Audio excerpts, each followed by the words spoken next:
Okay, get to that in a minute.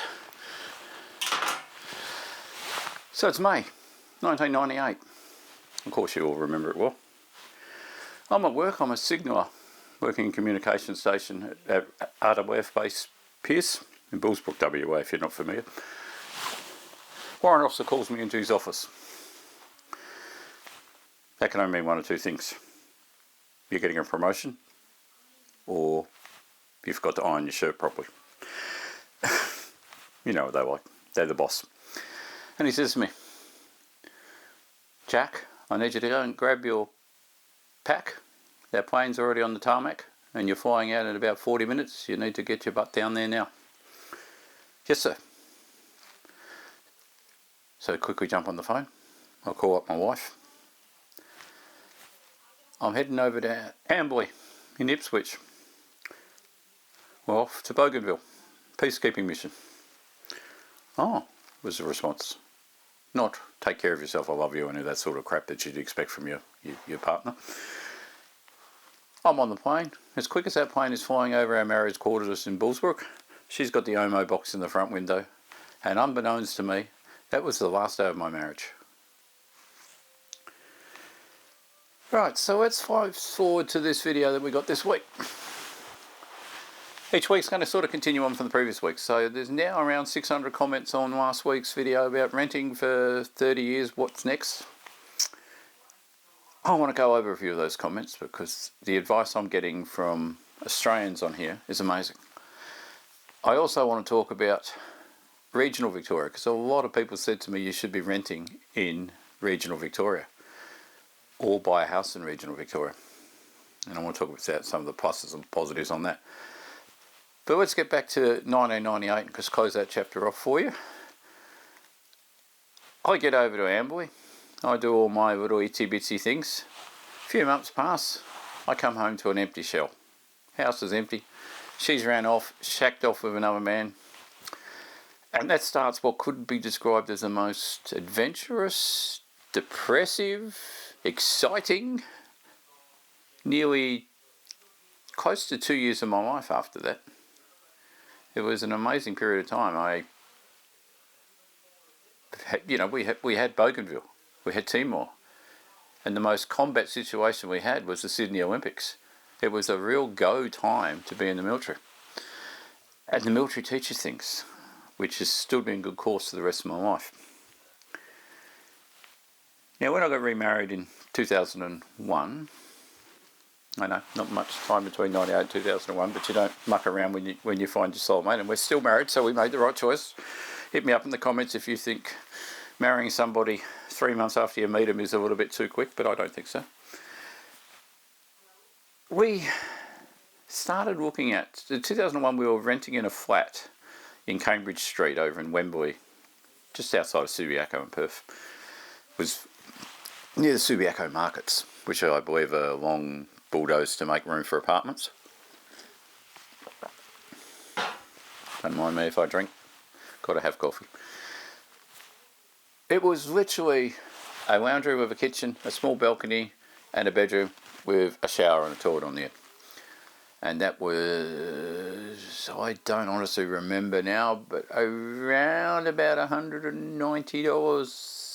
$200 a fortnight. It was really cheap, but it was really small. And they keep coming on the market for sale nowadays for around 200 to 300,000 when they do pop on. They're tiny little housing commission style flats. And you had a shared laundry downstairs where everybody would chuck your clothes out because there's one washing machine to service 100 apartments. We started with that. We then got a married quarter. When she was pregnant, quite literally when she's in King Edward Hospital delivering the baby, we get a call from Home Buyer Centre. Now, if you're in Australia, you'll know the Home Buyer Centre. And they say, we can give you, you're a defence person, we'll give you a no deposit home loan. Wham! We grabbed that. This is getting somewhere, so stay tuned. So we grabbed the no deposit home loan. If they offered that now, can you imagine what it would do to the housing problem if we went back from 5% to no deposit? An advantage of the job I had at the time. So we built this house. So we had zero equity in this house. At the time it was built, We lived in it for just under a year. And then we got to move kind of thing again. So we had to sell it. We had just enough equity to get I basically had 5% this time, to get a home in Kelmscott. So we brought an old 1950s housing commission house. We sold that to buy a church in Victoria. Right, so let's get back to some military values before we get to this church, because this church is pivotal to my retirement plan, and it has been since 2003. You're taught to be flexible in the military. You've got your courage, you've got all these esprit de corps, but you have to be flexible. You're taught to stand on your own 2 feet and work as a team, pretty much. You're looked after. So what did we want with this church? Well, the wife sits here now. She's out there right now on ChatGPT. Didn't have ChatGPT around 20 years ago. And she's designing constantly the inside of her ideal home. Not the outside, just the inside. So the people that were on the last week's comments telling me move to Ballarat, a lot of people said move to Ballarat instead of moving to outer suburbs Melbourne. They're pretty much on the money. My wife's family are from Creswick and in that general vicinity. My family moved in 1865 from Ireland to a place called Wanyara, which is a ghost town now, a nature reserve with a nice bit of grassland in there that the government could subdivide and make houses on, and I'd buy a block of land, no problem. But it's near Tarnangoa, if you're trying to locate it. And my family moved in 1950 to a place called St. Arnaud, which I prefer to call it St. Arnaud, but I believe it's St. Arnaud because it's named after a Frenchman. And that's near about an hour away from Bendigo, an hour west of Bendigo. So we've looked a lot at St. Arnaud. My mum's buried there, my auntie's buried there.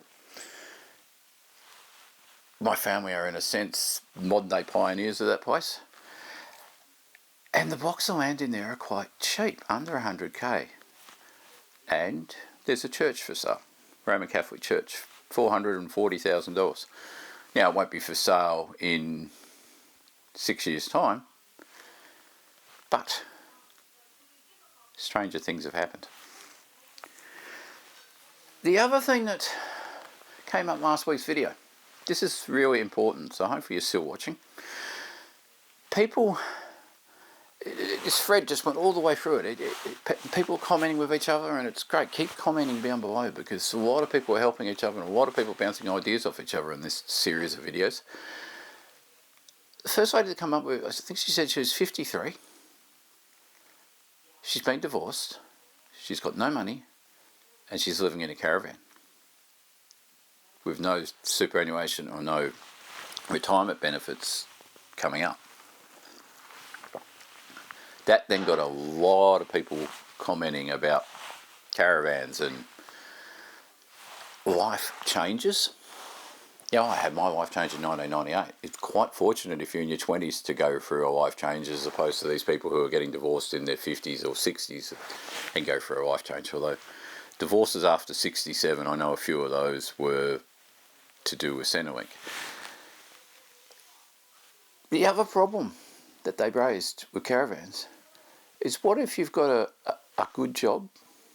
You're the sole income family. This is a sole income family. My wife can't work. She's got a bad back. We spend $500 a month on medical bills.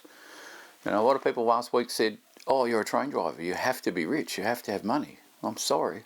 But single income family, looking after a wife and a kid and medical expenses, you ain't got the money to go and buy a car, let alone anything else. And there was a few people who came through on threads talking about how when they were at their pinnacle, they had 2 homes or whatever, their partner died. And their partner was the breadwinner.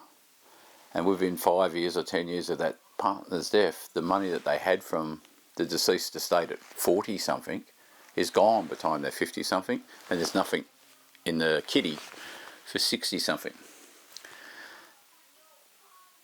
And that's another thing that the Air Force, or maybe it was the Navy, because I grew up as a Navy kid. Dad was a Navy officer up until a short time before he died. Is it the fact that we're taught to not make a nest? We're taught in the military, whether that's, I went to 26 schools growing up. I went to school at Perth, Sydney and Melbourne. And I went to university in Tasmania and Victoria, so I haven't stopped going to schools. I've studied in every state except for the Northern Territory. Is it the fact that we aren't told to build a nest, that we're told that we've got to be able to pick up and go on a minute's notice, that's got me so flexible for my retirement plan? If my wife passes away, there will be a plan B. I will 99% guarantee you I'll go for the motorhome, because I'm nomadic. I've spent my whole life on the road. I've travelled too much. It's in the genes. 10 years ago I would have told you to buy a Contessa 33, a yacht, and sail it from England to Australia, but after sailing yachts around the Bass Strait, it's not a very safe idea of me sailing around the South Atlantic. So the final thing I will talk about today is next week. I had a meeting this week on the phone with my superannuation company, Aware Super, here in Australia. And they're coming out to my workplace on Wednesday morning. So if I go into work 2 hours early, I can have a one-on-one sit down with a representative of the superannuation company. And I put some of the comments from last week's video to them on the phone. And they said to me, they'll talk more to me on Wednesday, but they explained that there's means testing with the old age pension. And if you're on the old age pension now, you know, you're a grey nomad or you own a house at the moment, tell me how you've got along with the old age pension, or seniors pension as the woke Green Party like to call it. Are you able to get the pension? What questions should I be asking my superannuation people this week about the seniors pension? So the way they explained to me is you get about $300,000 on if you own your house, and you get around $700,000. This is your means cut off for the value of your property. You'll get $700,000, I think 720, don't quote me, if you're renting. And they said it's more advantageous. This is super, by the way. This is super telling me to keep money in their bank. Remember that, okay? It's not financial advice. It's biased to financial advice. But they said to me on the phone, your best bet would be to keep your super going, get a pension from your super, rent a house, move when you want to move, and buy the toys you want to buy, because you can buy a nice car and not worry about going over your $300,000 means test, because you'll have $700,000. So I'll leave it at that. Let me know in the comments if you've got any advice on means testing or anything you want me to put to a superannuation person, because I'll get about 5 minutes of their time and I'm going to hit them up for some ideas. And next week's video we'll talk about what I learnt this coming week from the super people. Alright people, stay safe, and I will talk to you in a week's time.